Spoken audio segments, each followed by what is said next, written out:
Football's return overshadowed tonight by the death of two high school students.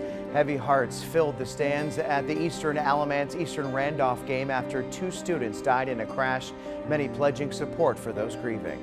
It's hard to wake up one morning, just live your day, and there they are.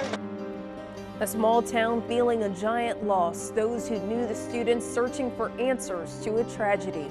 It's just tough because you know that they're young and they had their whole life ahead of them. 3 days before the start of the school year, a local school is mourning two students. Good evening, I'm Sydney Moore. And I'm Chad Silber. Highway Patrol says Eastern Randolph students Mario Laura and Tyler Franklin died after a fiery crash in Ramseur. Two teenage girls are in the hospital recovering from the crash. They also go to Eastern. All of the triad has heavy hearts tonight. That was obvious at Eastern Alamance High School, almost an hour from the crash site. WFMY News 2's Nixon Norman watched as the outpouring of support crossed county lines. Although Eastern Randolph and Eastern Alamance went head-to-head tonight, they came together as one to honor the teens both hurt and killed in a car crash last night. They say this pain cuts deep. On what was supposed to be an exciting start to the football season. Please join me in a moment of silence for the families and loved ones of the Eastern Randolph students that were involved in a tragic accident last night. A moment of silence for 4 teenagers involved in a car crash. 2 of them died. All 4 students at Eastern Randolph High School. Greg Smith graduated from Eastern Randolph in 1990. He has a son who played basketball with Mario Laura, one of the boys who died. It's a deep, deep loss. I mean, school's starting back next week, and you're starting back with, a loss. He says he was at a junior varsity game during the crash when a helicopter kept circling the area.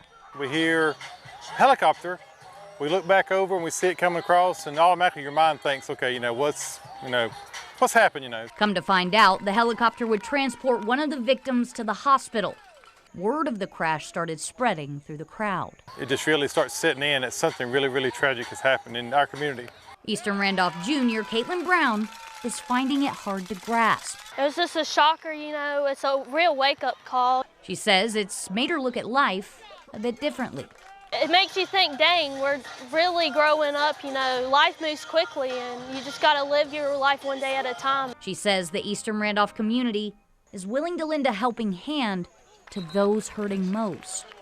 We're a small town, we know everybody's name and business, whether you want us to know or not, and if somebody's got a problem, we're here to help, and family's family.